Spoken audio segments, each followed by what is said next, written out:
about how the faster the trucks are in front of you, when you get to them, it makes it harder to pass. And obviously, he's got to hit a brick wall here with Eric Jones, who runs in the second spot. Hey, you see that project paint there in the back of Eric Jones' truck? That's a good cause. It's a foundation whose mission is to provide financial assistance to uninsured or underinsured women in active treatment for breast cancer. They've helped 48 cancer patients. For more information, you can go to KyleBushFoundation.org. There you see project paint. Racing for a reason. Yes, sir. They're in fast position here. Armand Corona right now, the 77 truck has it. Greg Golding, the 20 truck, right behind him, as well as the 21 of Joey Coulter.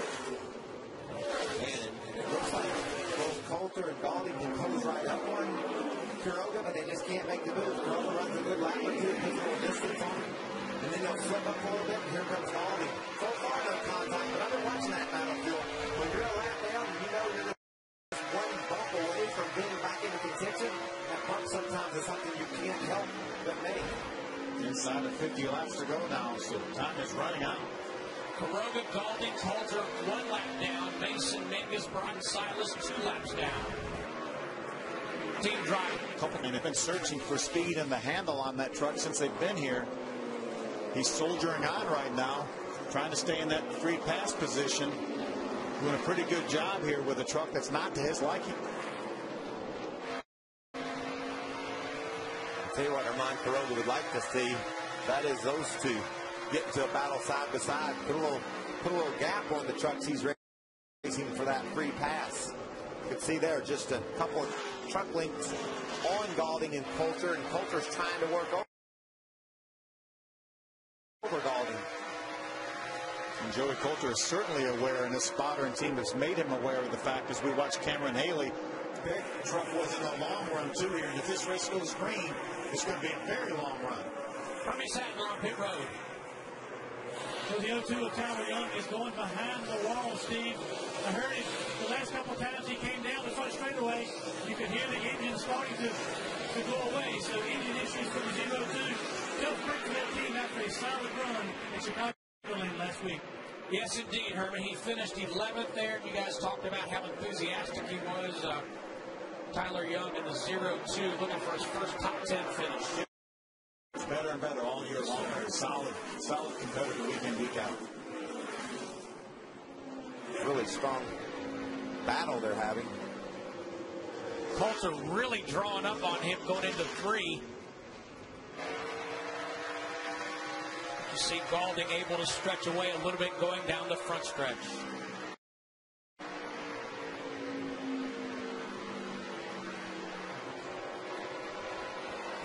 How frustrating does that feel? You can get all the way to the inside of a guy on a short, flat track, but he uses that banking to pull off the corner where you can't get to him. I want to give a shout out to our man Johnny Sauter. Almost slid through his pit during his green flag pit stop. We talked about the struggles of Thorsport and how Matt Crafton was going to start back in the field, and Johnny Sauter couldn't crack top 10 and fall. Our Tudors coming away into a position where they're going to keep that championship lead. Johnny Sauter inside the top 10 and 8, and Crafton up front battling for the lead.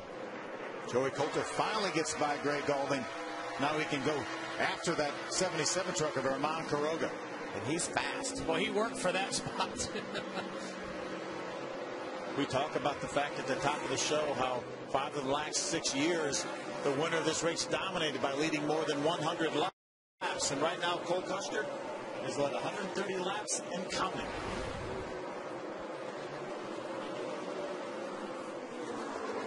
Just 42 laps remaining here at the New Hampshire Motor Speedway.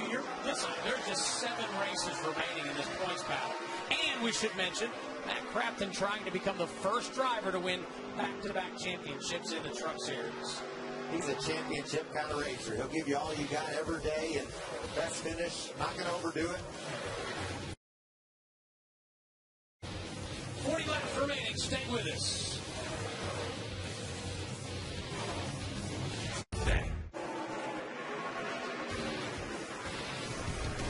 Cole Custer in the 00 has led 130 laps.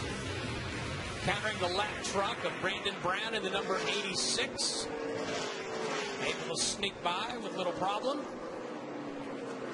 Pretty comfortable 2-second lead over that 51 truck of Eric Jones. And you know Eric Jones is the youngest winner we've ever had in the Capital World Truck Series when he won Phoenix last year.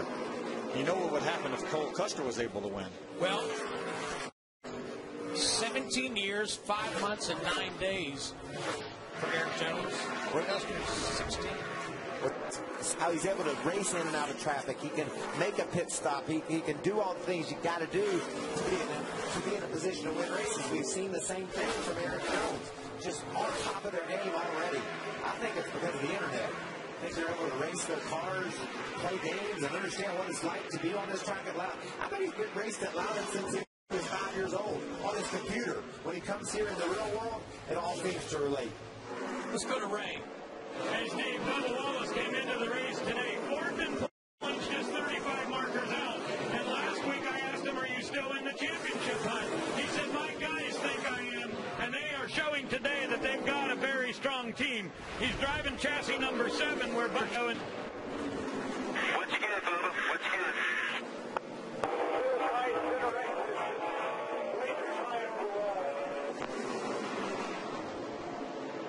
So Jerry Baxter just gave me the signal a few moments ago. I said, will you pit if you get an opportunity here? He said, if we get inside 25 laps, I think we've got to stay out and keep the track position. Oh, yellow.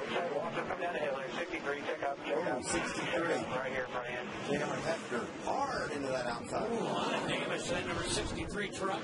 Yeah. It's a second caution out. All right, driver.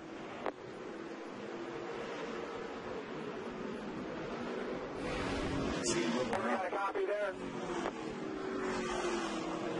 A lot of times the radio will come on. You look like you might be getting up or something. Yeah, I think he's okay. So big you could be Yeah, it's a hard hit, though. hitting the wall at over 100 miles an hour. Copy, JR.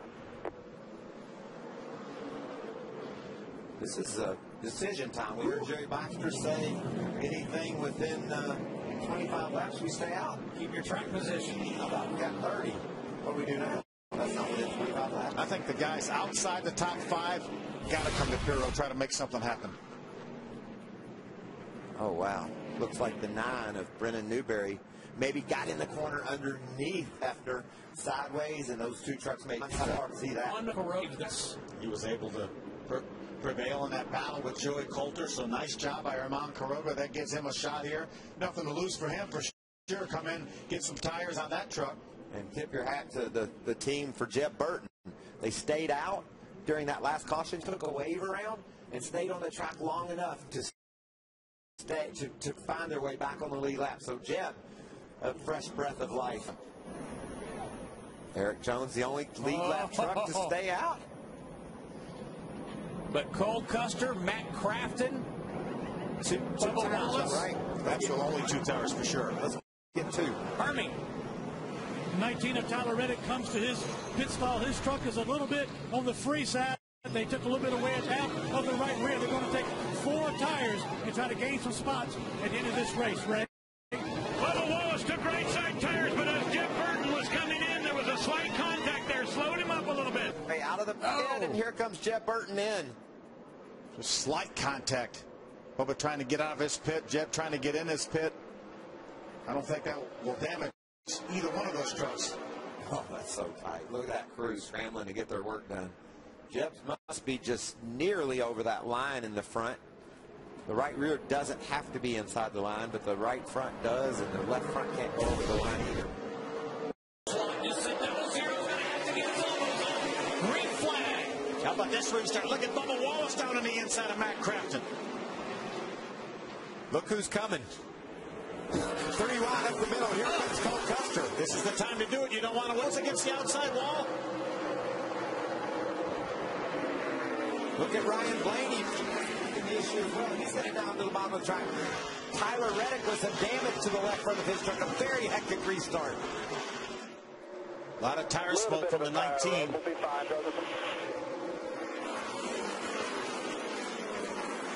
Whoa. 19 still smoking for that left front tire. 51 truck right in front of him. Got him to the outside wall. You see he's damaged. Remember, no tires on that 51 truck. That's more damage than we saw earlier in Coulter's truck, and it blew that left front tire. So I don't like where Tyler Reddick is right now. So Matt Crafton has the start. I'm sorry he was on the inside, but look at the advantage he gets. More than likely the 51 truck spun his tires on that initial restart. You gotta like that move by Bubba Wallace. He knows you gotta go. We got to spin. Armand Caroga's around in turn 4. Keeps that truck going. Caroga spins on lap 155.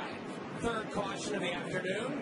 There's that flat left front. A lot of smoke from that truck. We didn't feel like that left front tire was going to last, and it went down at the opportune time here while the caution flag was out. I'll tell you what I think about this camping world 20 to go. It's going to be hectic. Yes, sir. Reddick was running in the 8th position. Cole Custer's going to start in the 2nd row now. Eric Jones to pit road to get some tires. That team obviously doesn't like their decision to stay out. Hermie.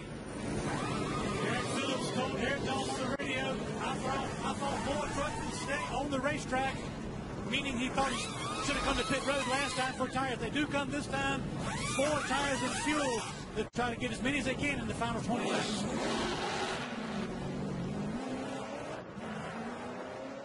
See the down. See your Mount Caroga tries to look to the inside of Joe Burton. Joey Coulter gets the free pass. There you see Tyler Reddick with 4 tires. 14 trucks on the lead lap when we restart. Eric Jones with 4 tires. Armand Caroga. So we got some fast trucks and just outside the top 10 that are going to be on a mission.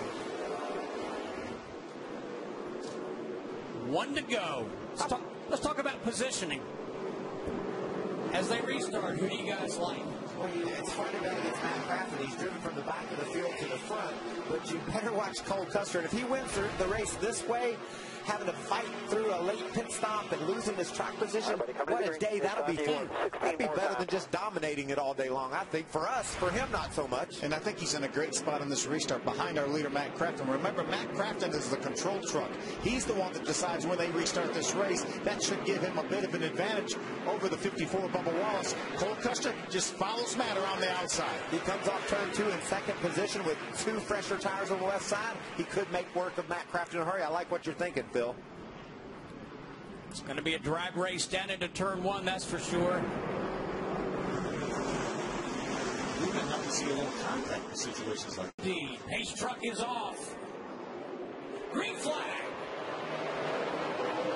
Here comes Custer getting Crafton a big push. That was going to hang tough there on the bottom. Cole Custer now on the outside of Bubba. Gotta be careful when you get on the outside of someone. If they don't give you room, get up in that loose stuff. Here comes Custer down to the bottom. Pulls down to pull the block on Custer. Little contact. Ladies around from Timothy Peters. Hold on to it. Caution out You again. didn't hit anything. Need tires, though. Need tires. Talk to us. You didn't hit anything, right? 4th caution. Blaney running in the 5th position. I mean, we went over 100 laps in this race, the first 100 laps without a caution flag. Longest stretch ever to start a race here at New Hampshire. Then we've had 100 here in the last few minutes. I'm nervous. Timothy Peters loose on the inside of Blaney. Certainly no intent there. Racing inside the top 5 late in the going. It's getting crazy here in New Hampshire. Stay with us. 55 and now lap 160. Drivers will be given 1 to go. Sorry, Michael. Ryan Blaney spins around after contact from Timothy Peters. Look how close those guys were to trying to win this race. Instead, Blaney around. He came to pit road. I think those were used tires they put on the 29 truck, though, Phil, but better than flat-spotted tires. Yeah, I think this is his 4th pit stop. So these guys only have 4 sets of tires for the race. The set they start on the truck, 3 in the pits. So I think they probably had to put tires back on that they've taken off the truck during this race. You can see the brake dust on that left front wheel, which means those tires have been on that truck before. Had a chance to cool off a little bit. Be a bit of an advantage, but yeah, these tires really aren't losing that much speed, so I don't think he's going to have much of a problem with the fact right now he's so far back. With just 11 laps to go when we restart this race. Timothy Peters was able to hold on to a top 5 spot after spinning Blaney out. So